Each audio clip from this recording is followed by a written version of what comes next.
We're all in this together. Thank you for joining us for the Marshall Virtual Town Hall. I think this is a first for me too, but I am thankful we have the technology that allows us to connect from anywhere. I would prefer to go live and be amongst you and see your shining faces. I miss seeing each and every one of you, but we're still working out the live capability, so I'll do the best that I can do for now to communicate and share what we want to with you. Today, I'd like to share some information about our recent decision to move to Stage 4 and NASA's response framework. I'd also like to talk about how we are working to keep you safe, and I'd also like to talk about how we're engaging our community. I have joining me today Dr. Paul McConaughey, the Deputy Director at Marshall Space Flight Center, Steve Miley, the Associate Director, and David Thaxton, Marshall's Occupational Health Officer, who's joining us too. You'll hear from them later about personal health and safety and that of our center, and we'll be answering many of your questions that you have sent in to us. We really appreciate your participation, and we'll be glad to try to do what we can to answer your questions. But before I begin, I want to emphasize to you, we're all in this together. Here I am, sitting at my house, enjoying the weather and enjoying the scenery, but I will tell you, I feel like I've either been on the computer or my phone a lot, and probably many of you feel the same way. I'll also tell you that just like with home and the environment, probably many of you have experienced it. I never know who's going to walk behind the door. I never know if my two dogs will come in and try to talk to us on the screen. So I'll do my best to try to control it, but many of the times they just want to come in and say hello and talk on my telecons. So if they do that, you'll just have to excuse them. But they love to be a part, and that's probably one of the good things they're loving is being a part of my life. I know this isn't the ideal work location. I know for many of us, we have friends or loved ones who are either on the front lines of the COVID-19 in our hospitals and in our testing centers. Or we may know someone who is suffering from the virus, or sadly someone who we must continue to fight for. Our work is that of humankind, and we are getting our jobs done in the best way we know how. So I'm very, very proud of each and every one of you for that, and I know it's hard, but I continue to ask for your support in what we're doing. The number one question I've heard is, how long will this last? Well, I'll have to say, I also wish I could be back on site too. I wish I had the magic answer, but I don't. I just don't know when we'll be able to come back to work. But keep in mind, your safety, your health, and the well-being of you and your family are the most important thing now and always, and it's on the utmost of our mind. This virus is dictating our timeline, and we must let the data drive our decisions. So I want you to know this. I will not authorize a partial or full return to the work site until it is deemed appropriate for our workforce to be there. I want to thank you for your patience, your understanding, and willingness to help one another during this time. I encourage you to work where you can, in any way you can. If you don't have a mission today, we can all prepare and train for tomorrow's mission. I've heard from some who are anxious, some who are fearful, and some and others who are struggling with the social distancing and being able to interact with one another. Any and all emotions are real and shared. We will work through this together. The Marshall team is committed to doing everything we can to keep you safe and well. And if any of you feel you are being directed to work in a place or a way that you feel unsafe, I encourage you to speak up. And I expect supervisors to listen, to act within their power, and to alleviate concerns for which the remediation is above their control. The best way to get through this as a team is to trust one another in a way we have never before. In the past 2 weeks, we have been the litmus test. I think we are doing a great job as we adjust to this temporary normal. I'd like to take a little bit of time to talk to you about why we decided to move to the center to a stage 4 last week. The stage 4 means our mandatory telework continues. Just in stage 3, we were being in a mandatory telework situation. And as you all know, we were still working. We weren't shut down. And for most of us, that telework, it feels the same way whether we're in stage 4 or in stage 3. And we're highly encouraging people to telework. Under stage 4, the only people approved on site are those who maintain the safety and security of our center. It includes the basic infrastructure, the protective services, information technology, the facilities operations, the agency communication and applications, and even those functions which are on site and on call. So many of those were on site and continue to be on call. So not everybody that's in those functions are on site. The other type of folks that are on site are the personnel whose work is deemed mission critical to the safety of our astronauts or in preparing for the International Space Station missions in the near future. It includes the supply and crewed missions. For those who work on mission critical programs on site during stage 3, the work under stage 4 has significantly changed. Those areas were areas such as the Space Launch System's Michoud Assembly Facility operation, the testing at Stennis and at Marshall Space Flight Center, and the work in the avionics software development and testing labs. One of the things that I'd like for you all to take away from this decision is that it was about the Marshall team, your safety, preserving your passion, and unwavering commitment to something bigger than the pandemic. None of us want to act in a way that slows exploration or discovery, nor do we want to endanger the lives of our workforce. However, listening to my direct reports, considering the guidance from the governor's office, and thinking about critical safety of our workforce, in my heart, I knew stage 4 was the only decision. I want you to know that our Team Redstone partners at the Garrison are wholeheartedly behind us on this. This week, we are completing the orderly transition to stage 4 as we enable the ability of an orderly restart as soon as safely possible. I know this has been stressful, and we are not through the woods yet. But for me, our people must come first.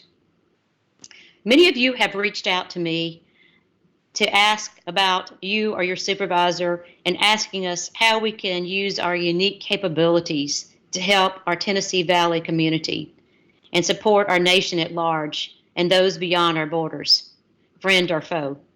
I want you to know that we are exploring the options available to us. We have to consider what that looks like now that we're in stage 4. However, we are working with NASA headquarters, other centers, other government agencies, industry and academia partners to find opportunities to work in an integrated, coordinated fashion. We have a workforce who not only achieves the impossible, but innovates to do so. I know we have the skills to step up, but we have to be smart as we do it and do it right. NASA was once again showing how agile we can be in times of adversity. One example of this is our engineering program, working with the team to explore additive manufacturing capabilities to produce supplies to combat the pandemic, including development techniques for printing metallic molds for respirators, masks, and improvement in the filter design.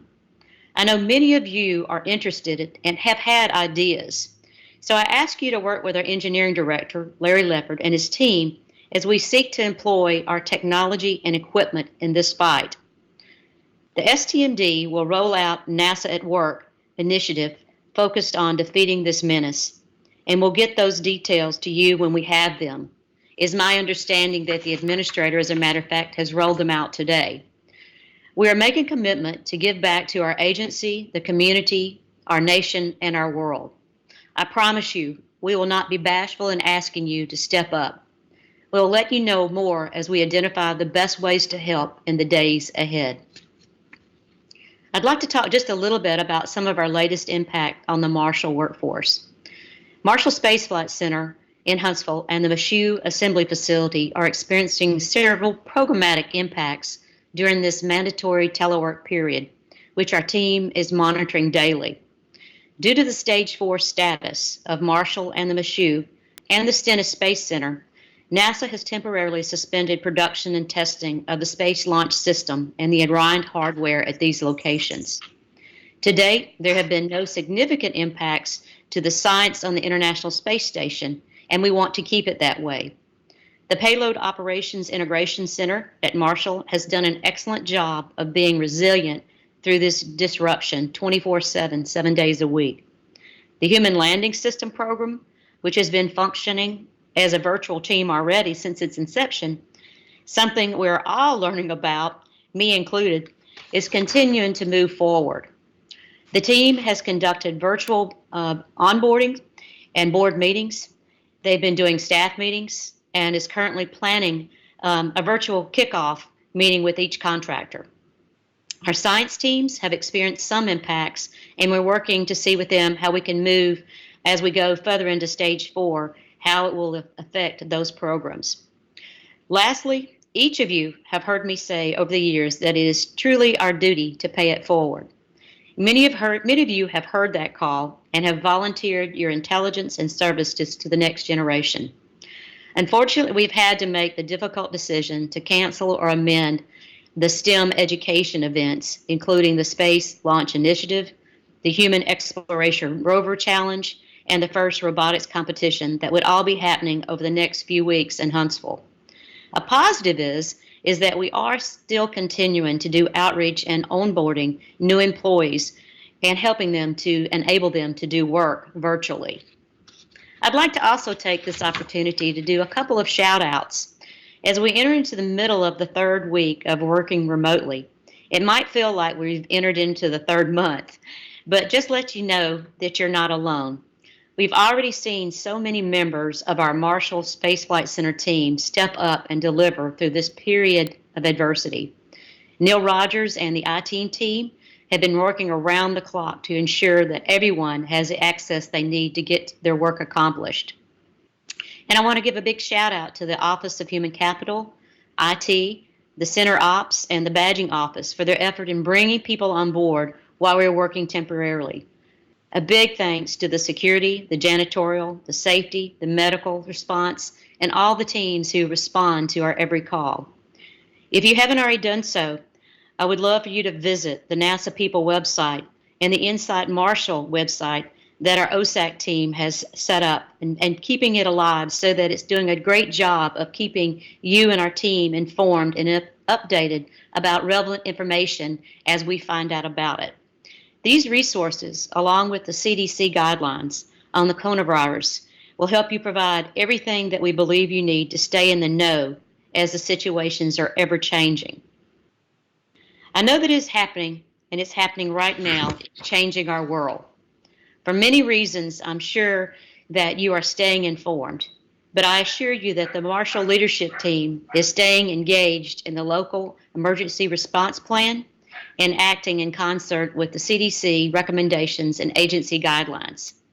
We know this has been a burden for so many of you. We also know that the Marshall Legal and Procurement team is working to provide information to our on-site and off-site contractors about assuring pay for contracted services who are unable to work or work remotely because of the coronavirus, of work stoppages, or because the facilities are closed. NASA is expecting to review and approve invoices to ensure that the payment goes to the contractors as soon as possible. Our civil servants and contracted employees are each valuable members of our team, and we're doing our best to make sure everyone is taken care of the best we can during this time. We are all eager to return to work on site, but we prioritize protecting you along with the greater New Orleans area and the Tennessee Valley community. I am so proud and happy and cannot tell you how much I appreciate how much agility y'all have demonstrated. You have proven we can be very flexible, we can team, and we can do many things while teleworking. You are proving that we can work from anywhere. I know that we're not out of the woods yet, and I know that there are a lot of things that we still will be facing. But I know we are more capable of getting things done in this environment than we ever have in the past. We'll get through this and return to normal operations in the most efficient and safe manner possible.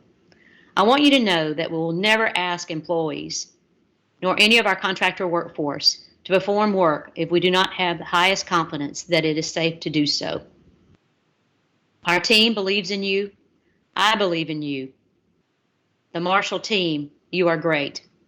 And I urge you to remain strong throughout this adversity that we all face together. We have a mission to accomplish. We are enablers of exploration and discovery for all of humankind.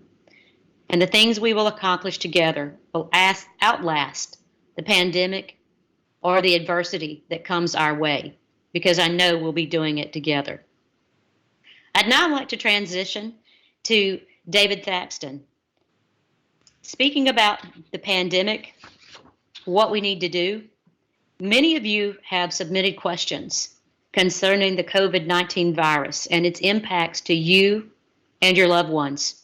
So today, David Thaxton, our Occupational Health Officer for Marshall Space Flight Center, is here with us to explain some of the ways we can arm ourselves against the virus and stay healthy. David, if you take a moment to describe and talk to our team. Thank you, Jody. First of all, I would like to thank our leadership and every organization for your support during these past 3 weeks. Your proactive behaviors and your situational awareness have greatly suppressed the spread of the virus within the center. Prior to mandatory teleworking, we had only 1 confirmed case, and since then we've had only 2. So out of 6,000 to 7,000 people that are on the campus daily, that's a pretty incredible number. You may ask, how can I protect myself? Well, the best way to prevent illness is to avoid being exposed to the virus. So how is that accomplished? Distance yourself. The further the distance, the lower the risk. You may have heard of the 6x6 rule, 6 feet for 6 minutes. It's not an exact number or time, but it's a reasonable guide. Another way to protect yourself is by washing your hands. The best method is using soap and water, and you're doing that for at least 20 seconds. I've heard several different songs that you can sing while you're washing to try to get to that 20-second cycle, but you can use whatever works for you.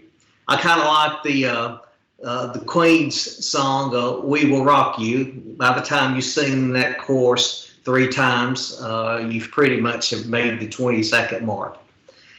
So if you don't have soap and water available, then you can use hand sanitizer. But make sure that hand sanitizer has at least 60% alcohol content. You want to make sure as you're washing your hands with the hand sanitizer is that you cover all the surfaces of your hands and rub them together until they feel dry.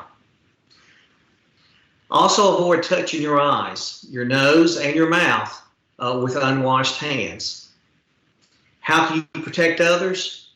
First of all, stay at home. Distance yourself.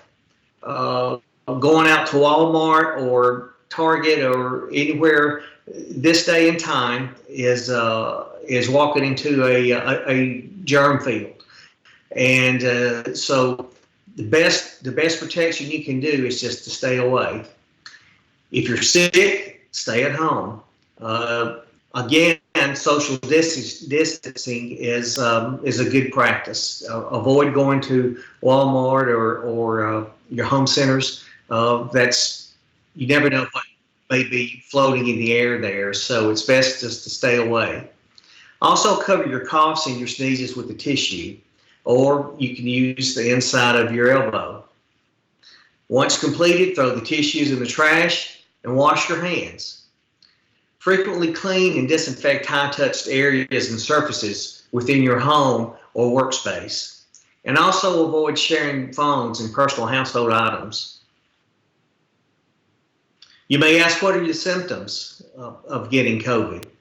Well, some of the noted symptoms is running a fever, typically 104 degrees or greater. You may have a cough or may experience a shortness of breath, and you may experience a sudden loss of smell and taste. What do you do if you believe you may have been infected?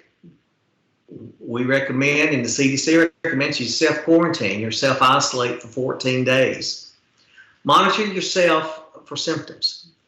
And should you become symptomatic, seek medical attention and see if they will advise you to be tested. When we return to work, we want to continue the same habits we have practiced while being away. We have practiced while being away. Hopefully, when that time arrives, we will no longer be distancing ourselves as much, but it's important to maintain those good hygiene practices.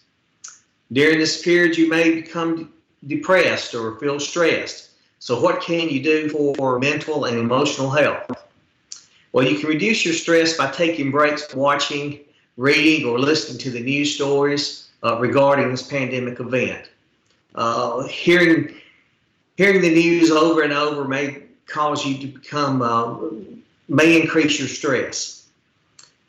Taking care of your body, exercise frequently, go for a walk. Use that time that you use to commute back and forth to the office for doing these type of activities.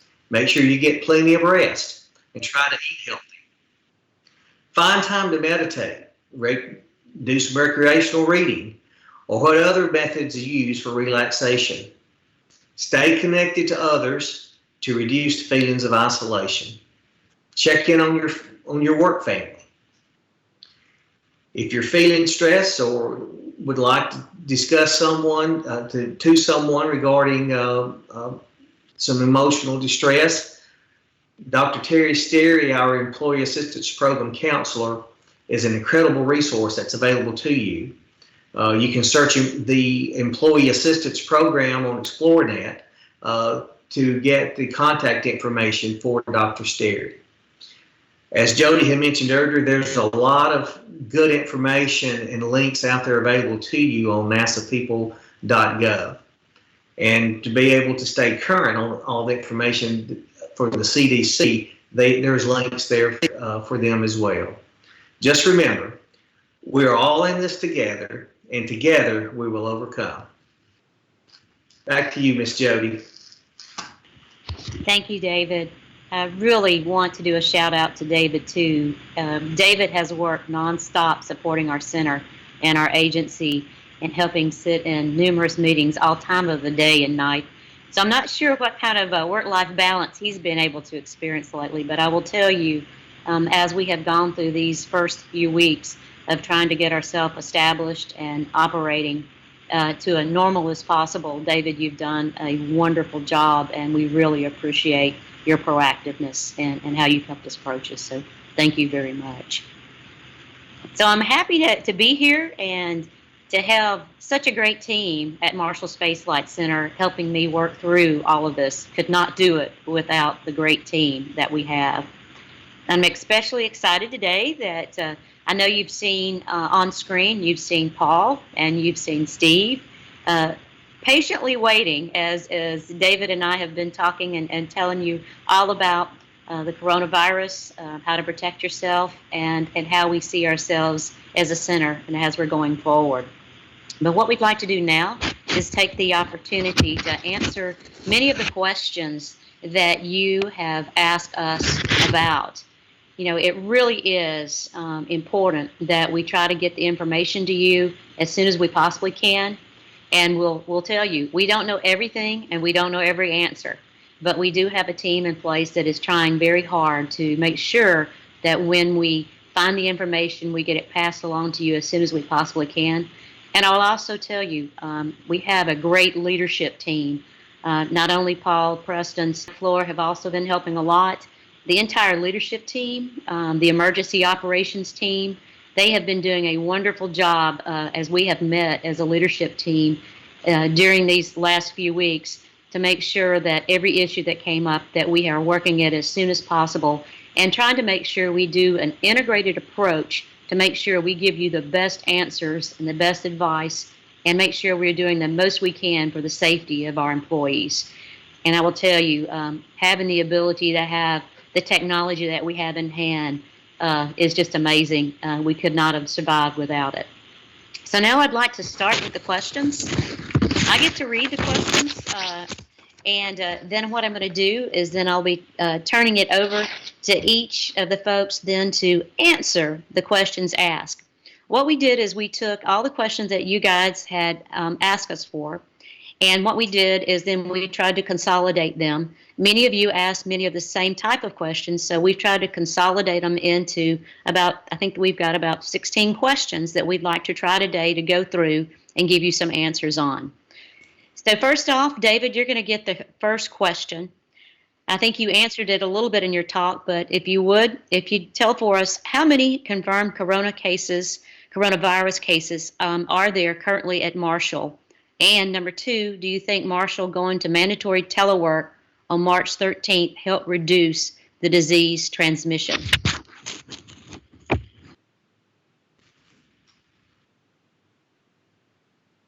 At Mizzou, we experienced 13 confirmed cases site-wide. 11 of those cases have not been on site for more than 14 days.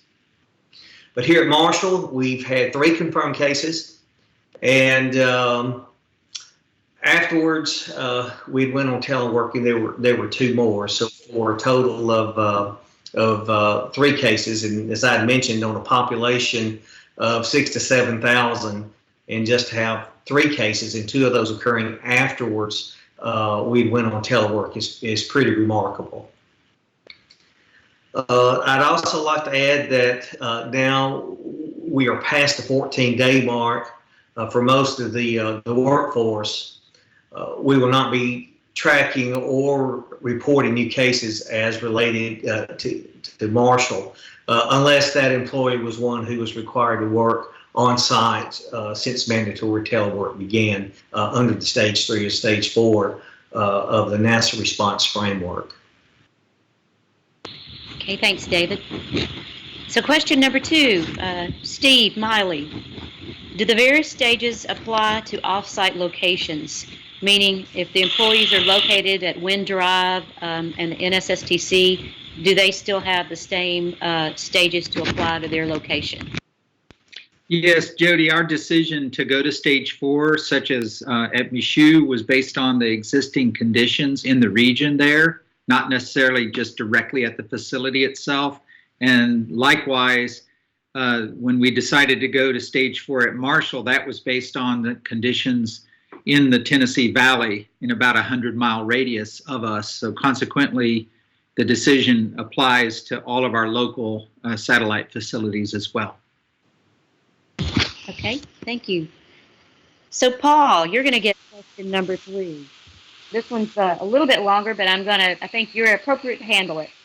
You heard me talk a little bit about a lot of the work that we have that we are looking into how we can help others in the community. The question reads, between Mizzou and Marshall, we have several machine shops and 3D printers that could potentially be repurposed to manufacture personal protective equipment, or PPE, or other forms of medical equipment. Will the employees be allowed to access and use this equipment to manufacture medical support devices? Yeah, so Jody, that's a good question. We've had a lot of discussion around that, a lot of excitement around our capability in 3D printing and manufacturing to support that activity.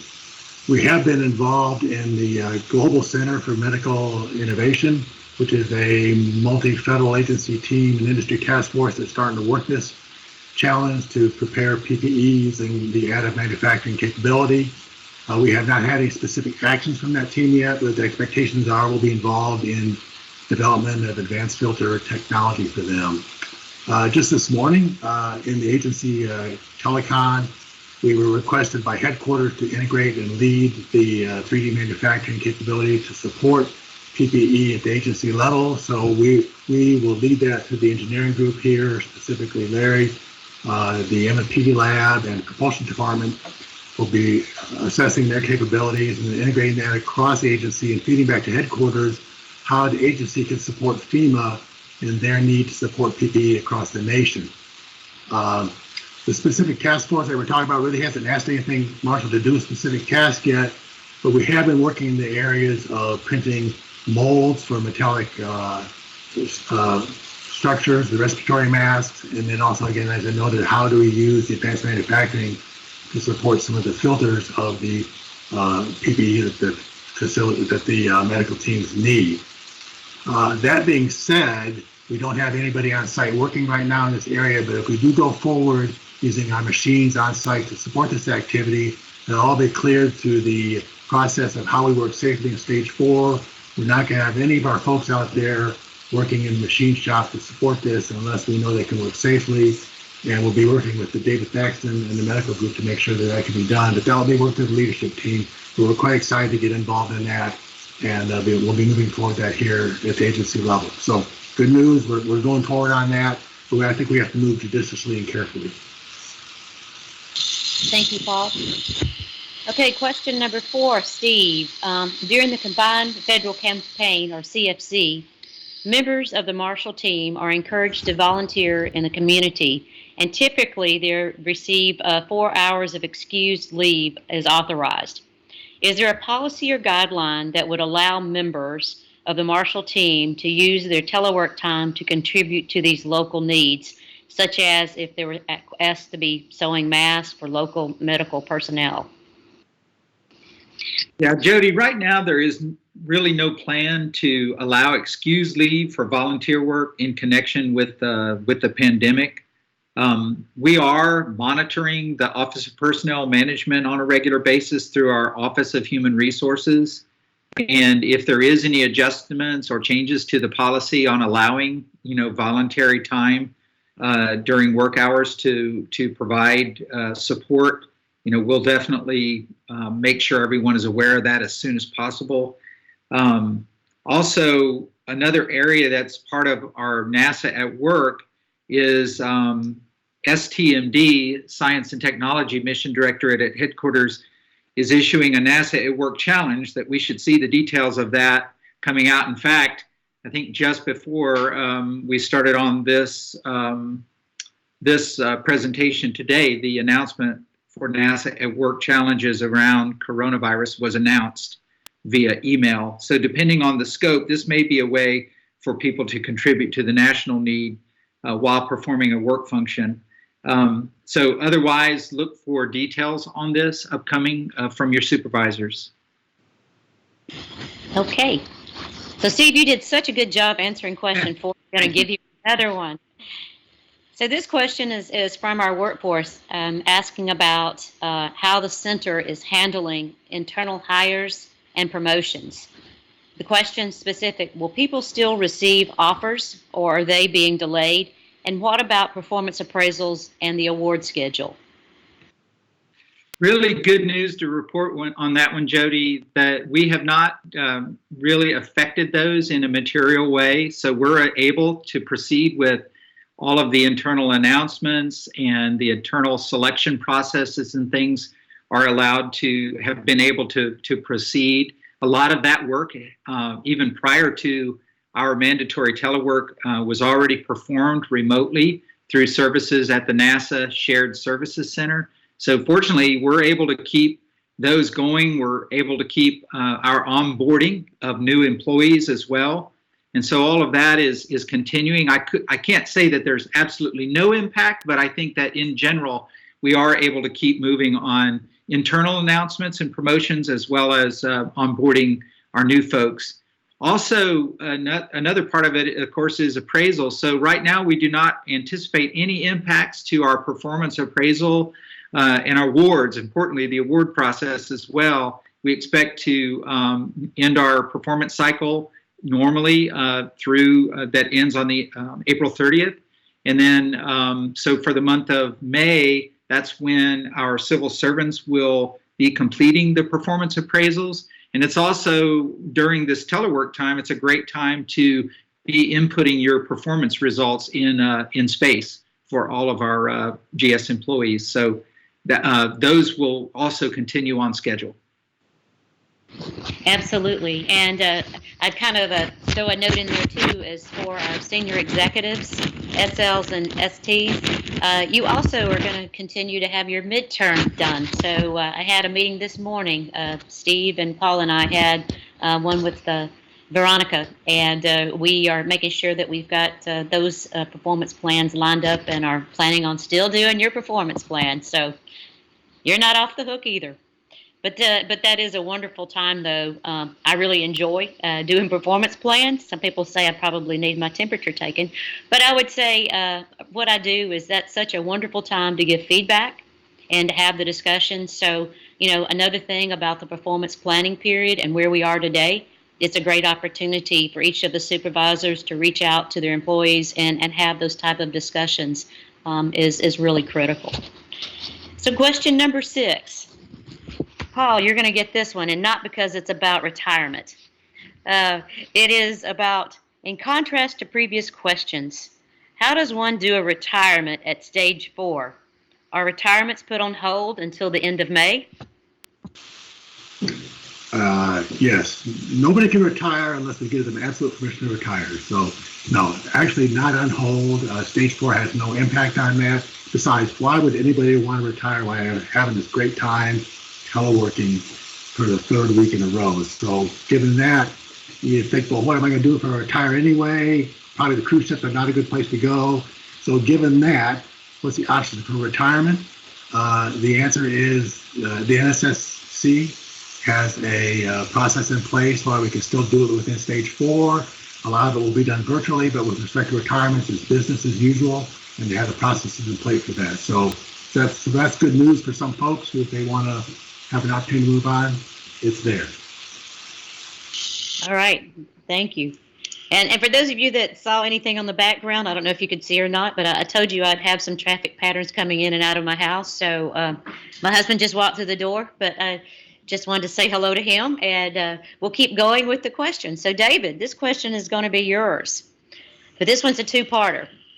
So here you go. So given that this virus can be transmitted while the individual is still not exhibiting symptoms, are there any plans to purchase COVID-19 tests and have the NASA workforce tested before they return to work? And number 2, what steps will be in place for high-risk employees once we start to transition back to work? That's a great question, Jody. There are no plans to provide testing at the center. Personnel are they are encouraged to continue monitoring themselves for symptoms and contact their medical provider if conditions are warranted. To answer the second part of that question regarding high-risk employees, the center will transition back to work in a reversed stage order. So during this transitional period, the center will continue to encourage employees who are not feeling well to remain home and telework. Since job situations differ, high-risk employees will need to consult their supervisor or manager regarding alternate work options. Employees will continue to be encouraged to follow hand washing protocols and to keep their workstations and their work areas clean. Okay, thank you, David. So Steve, kind of following along a little bit of what Dave talked about was being able to transition as we transition, which we will, out of stage 4 into stage 3 and etc. This question is directed to what are the conditions that must be met in order for us to move down the NASA framework, I guess you'd say, to a stage 3, stage 2, and stage 1. Can you talk about that, Steve? Sure, Jody. At the national level, we will be looking for the social distancing guidelines to be lifted kind of at the national administration level. And then from there, we will be really conscientious in the direction that we get from NASA headquarters, and our regional situations will play into that. So that means that, for example, Marshall, and then in Huntsville, and then Michoud down in New Orleans, they may change their stages separately just as we did when we transitioned to stage 3 and 4 before. We can probably expect a phased approach where we will continue to coordinate with our local partners, monitor the situation, and really try to make data-driven and risk-based decisions on returning everyone to a normal operation. So that'll be a very well planned and communicated process to return to work. And no matter what the center stage is, I want to emphasize really that it's really everyone is responsible for not only their own health, but also those around them. So the best way to protect those that you love and those around you are to, make sure if you are feeling sick or if you're exhibiting any of the COVID symptoms, that just as David Thaxton said earlier, stay at home and take care of yourself. And also, if you're having these symptoms, seek medical attention right away. Thank you, Steve. So, Paul, I'm going to give you the next question. This question says, I know I talked up front a little bit about some of the projects and programs that were ongoing, but would you cover just a little bit more about what projects are allowed to work while we were at stage 4? Yeah, sure, Jody. In fact, all projects are expected to work at stage 4. Expected to do all of our work in a virtual sense, teleworking like all of us are, with the exception of some of those that do have to have some work on site in very limited cases. We expect the project teams to all be moving forward and making good progress in this time. It's a change in the way they're going to be working and how they're working, but I do notice a lot of the teams are making good progress in this teleworking environment. However, some of the work cannot be performed off-site. However, for the safety of the Marshall team, we've suspended those on-site operations. We've shared some of those with you already in terms of what we have not done. It's interesting to note, even though we have numerous activities that are of national importance that we kept going during the furlough, we have during this time, for the safety of our folks, said safety of our people is more important than the schedule of these important projects. So things like SLS and the SHU, the SLS at Stennis, SLS here at Marshall has been put on hold. And then other activities in the science area like Bixby and other activities where we have hardware development, we also put those on hold, and we do not have people doing hands-on work on site there. However, there are a few exceptions with respect to on-site work, and it's all around the protection of life and property.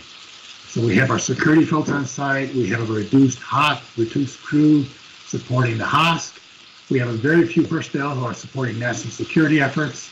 And we have very limited short-duration activities on a case-by-case basis where we're willing to let people go on site.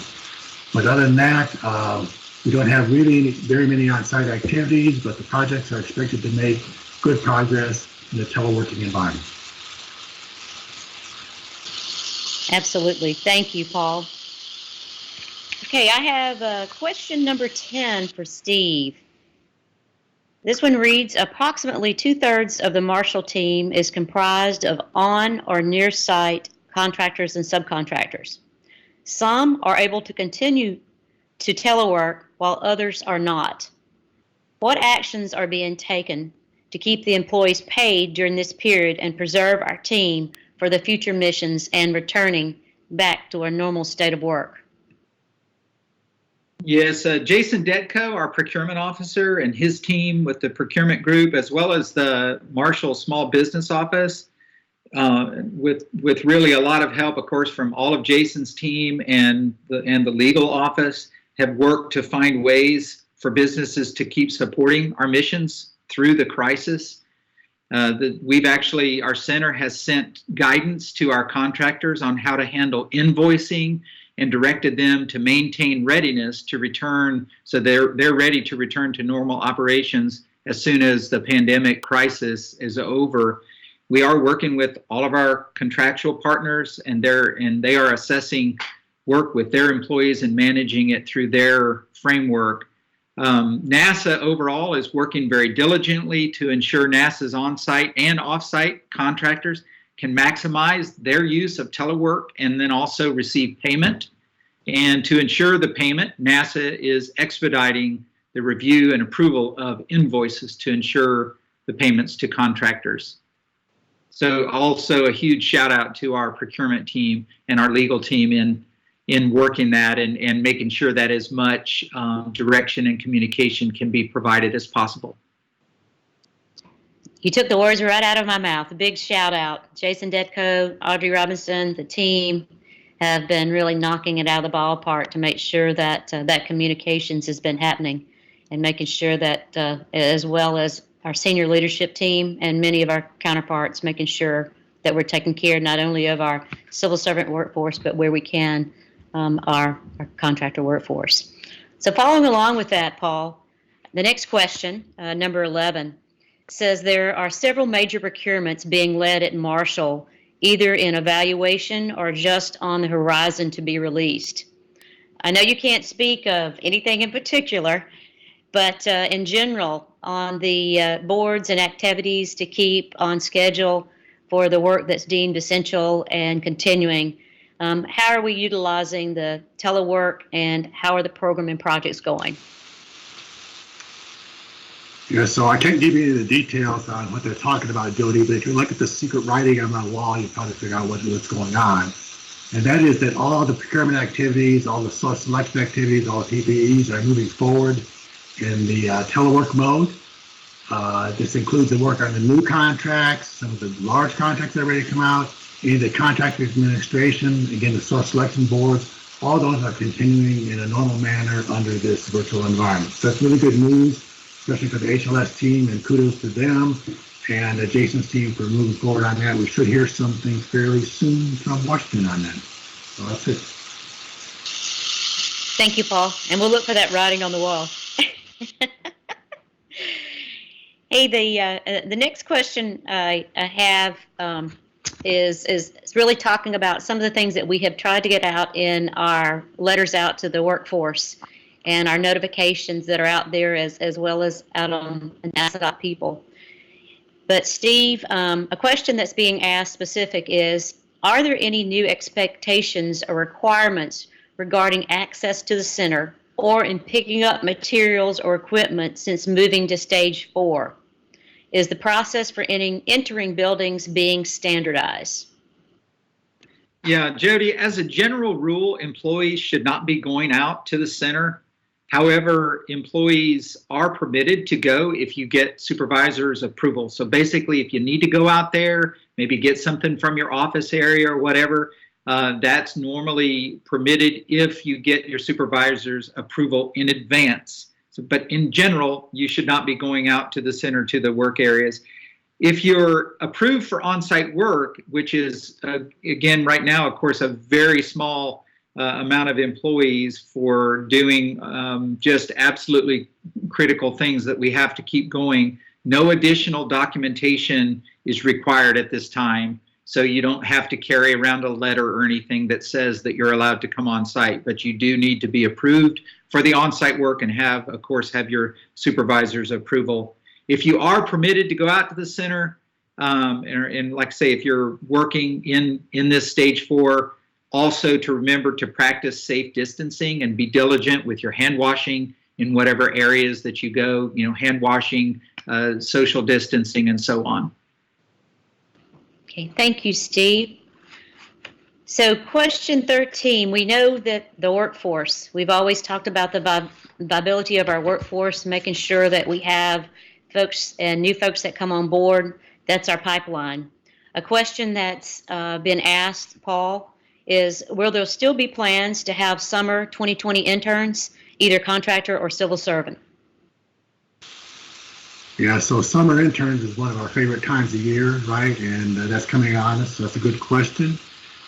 I'll comment on the civil servants interns. I expect the contractors will follow a similar sort of pattern. So our Office of STEM Engagement, the internship team, has decided to put a pause right now on the placement of summer 2020 interns.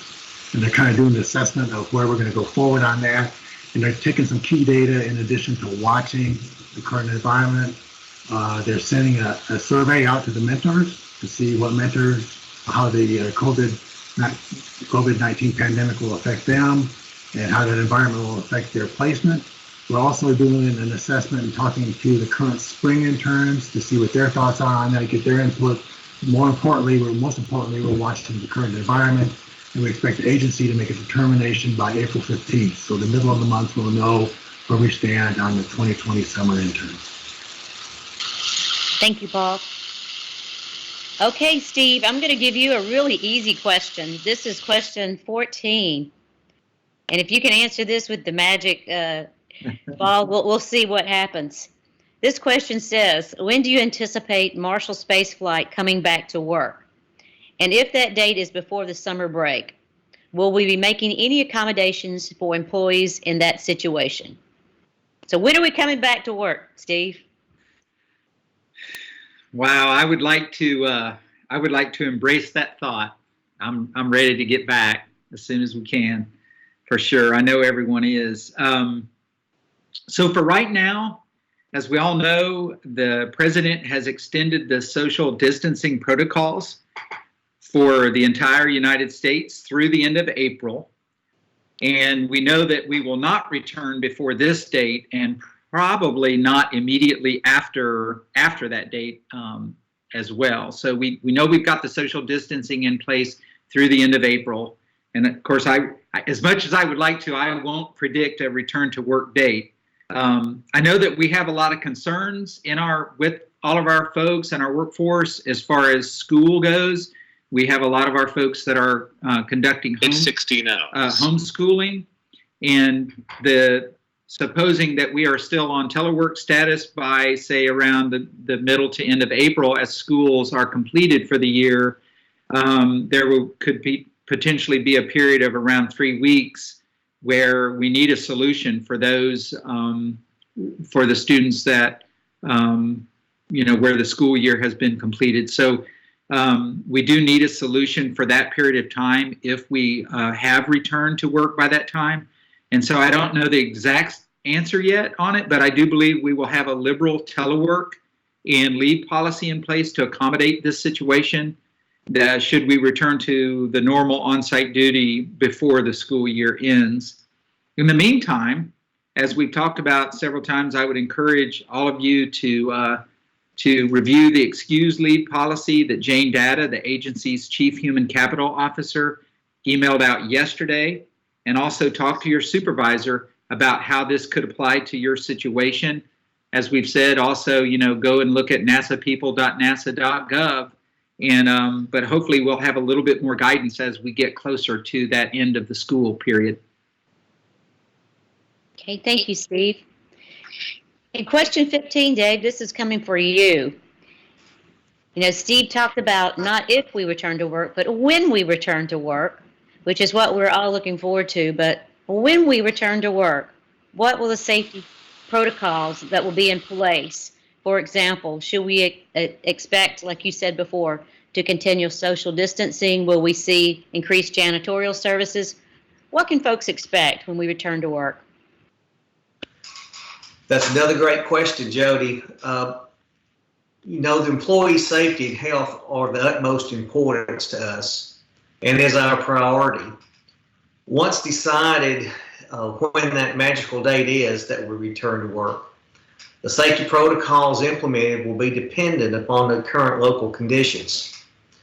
However, I would expect us to use some form of distancing as a safety measure over a period of time. Okay, thank you. So Steve, you heard me talk about in my opening statements a little bit about volunteering work and potentially detail opportunities that might exist for our team members to participate as we're going through the COVID responses. Can you tell the workforce a little bit more about any guidance that we have about detail opportunities with other agencies such as FEMA or other places? Yes, Jody, the Office of Personnel Management created a COVID-19 surge response program where federal agencies can post rotational opportunities for federal employees to support the COVID-19 response through a government-wide platform. So the platform is is actually on the web. It's called Open Opportunities, and this is again through the Office of Personnel Management, and it provides a centralized location where federal agencies can post COVID-19 surge response program details, such as detail assignments to other agencies, other kinds of temporary rotational assignments. So that is out there through the Office of Personnel Management website.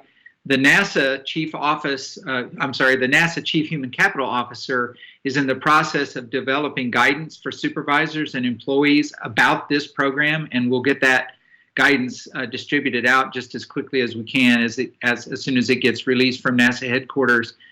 You'll be able to find out, as I mentioned earlier, more about this on nasapeople.nasa.gov.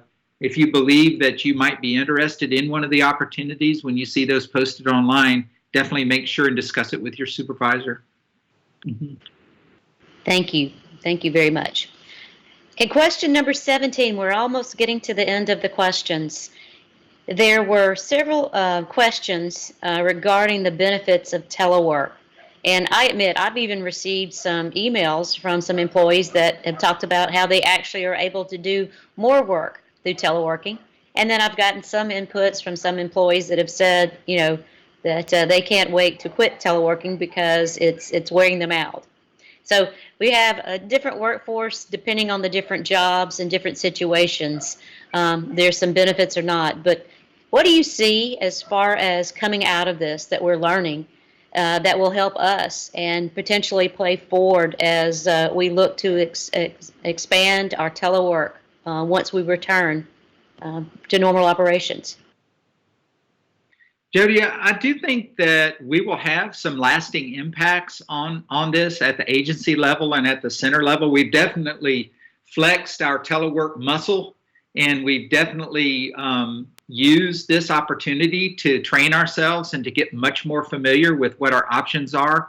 One of the things I thought about the other day was all of our work with things like Microsoft Teams, where we're able to work across geographic locations without having to go on travel even. So I think definitely we'll have some lasting impacts. I've heard some really innovative things that people have used the technology that we have to be able to get their work done, and in some cases get it done more quickly and get things coordinated more quickly. So I think it does that it is definitely allowed us to flex our telework muscle, and it's also helped us get more familiar with what our options are, especially when it comes to working at home or working in another location, working with other NASA locations and collaborating a lot more. And then also, again, the effect that it could have on the amount of travel that we have to do. I wanted to also mention that, again, just like we talked about procurement, also wanted to give a huge shout out to Neil Rogers and our IT team. They have really been first responders in a lot of ways to all of us and kept us all up and running productively. They've just contributed extraordinary efforts to enhance our tools. You guys remember, some of you might have experienced when we were trying to do early teleconferencing a couple of weeks ago, and there were a lot of demand for teleconferencing across the agency, and very quickly they were able to answer that and work with their contract partners and get our teleworking resumed and increase our bandwidth across there. So they've just done a phenomenal job of keeping us up and working.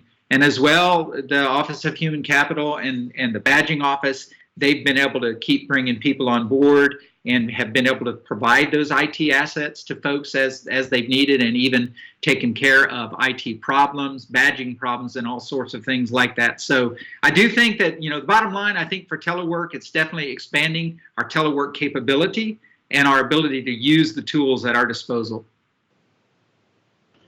Okay, thank you.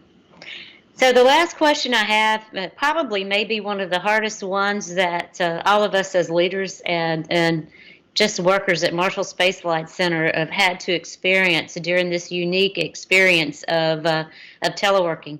I know personally there's been times where I felt like I was attached to the computer or attached to this phone nonstop.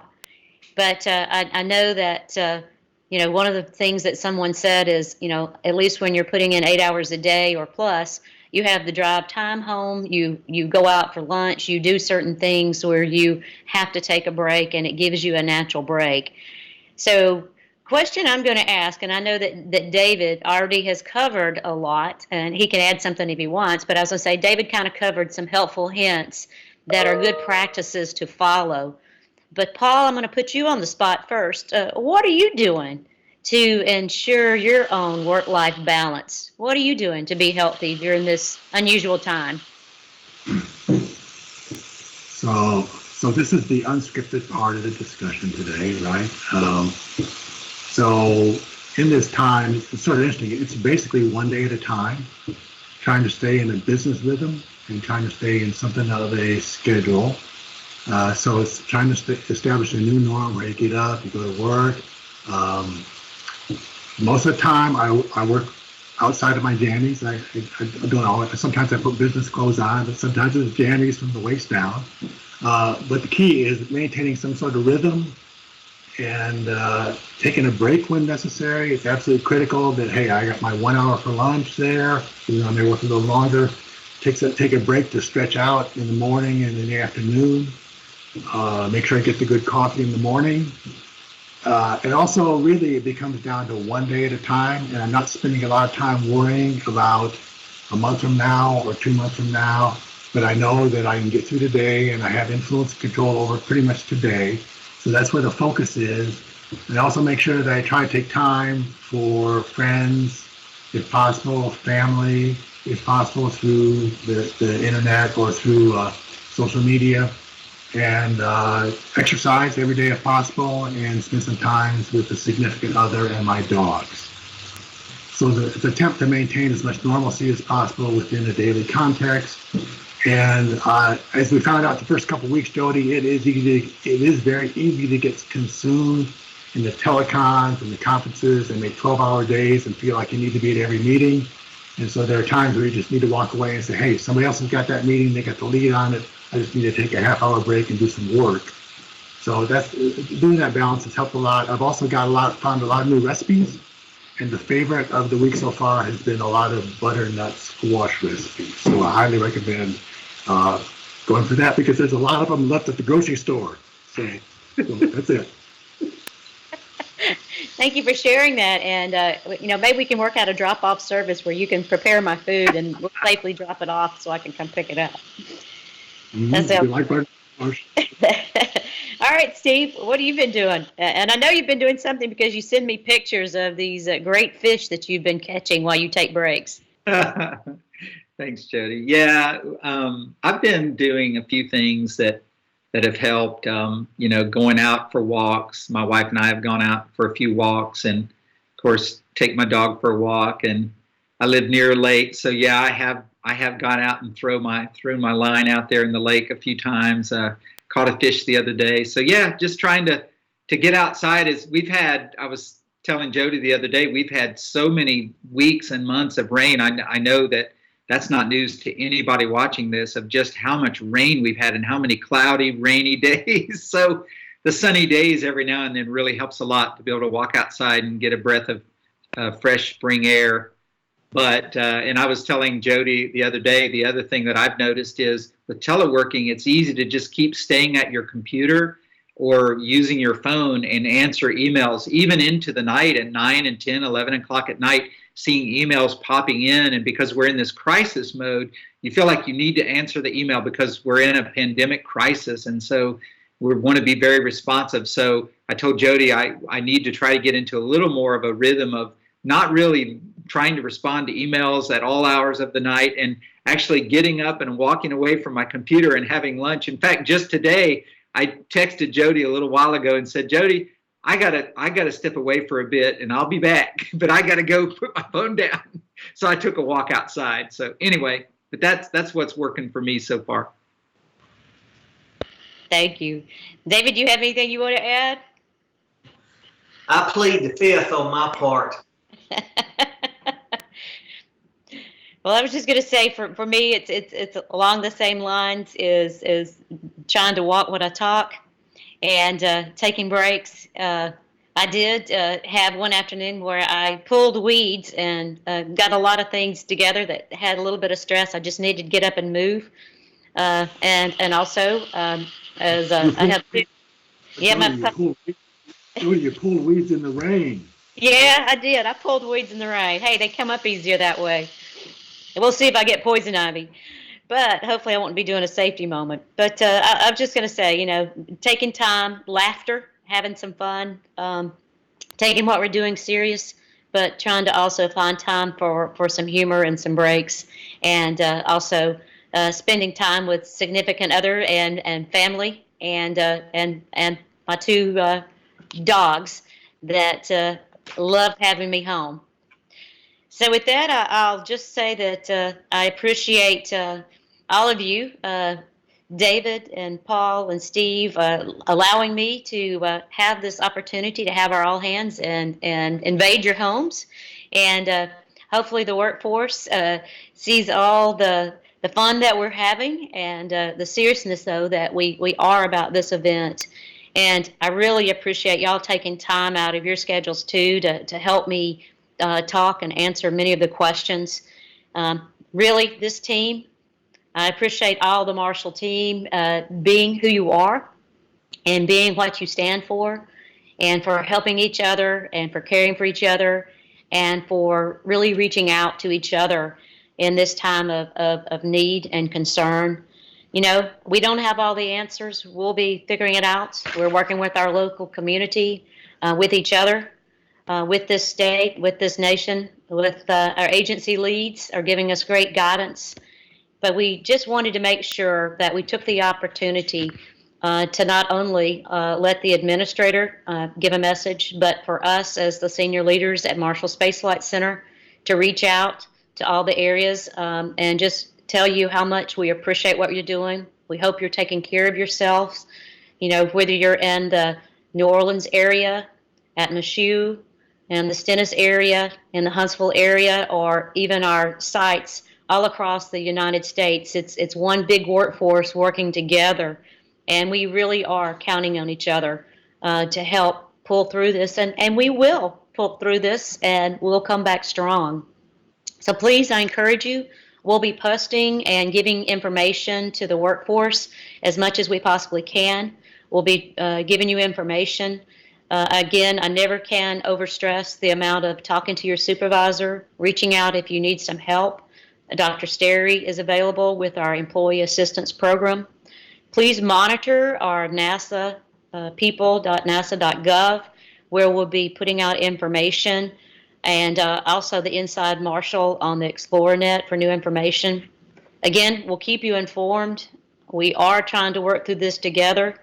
We'll be working as we make decisions, as we continue to be in stage 4, and as we evolve from stage 4 and get back to normal ops. We'll be using our senior leadership team as well as the inputs that we have to make sure that we're disseminating information and making sure that we're using the guidance that is given to us, not only for the NASA, but for each, the nation and our state and our local areas. We have to be smart as to what's going on also in our local areas and communities and best assess the best plan going forward. We'll also be working with our partners on Team Redstone. So I've said it before and I'll say it again. You are our top priority. I have confidence in you and what we can do as a team. I know teleworking to some is fun, to others it's stressful, but I will tell you we're all working together. We're here to support each other. And we must all remain healthy to carry out our mission and to continue to make the impossible possible. So thank you for your efforts. Thank you for your time. And we'll keep you posted. But in the meantime, stay safe, take care of your family, take care of yourself, and have fun. Talk to you later. Thank you on behalf of Marshall Space Flight Center. You were the best.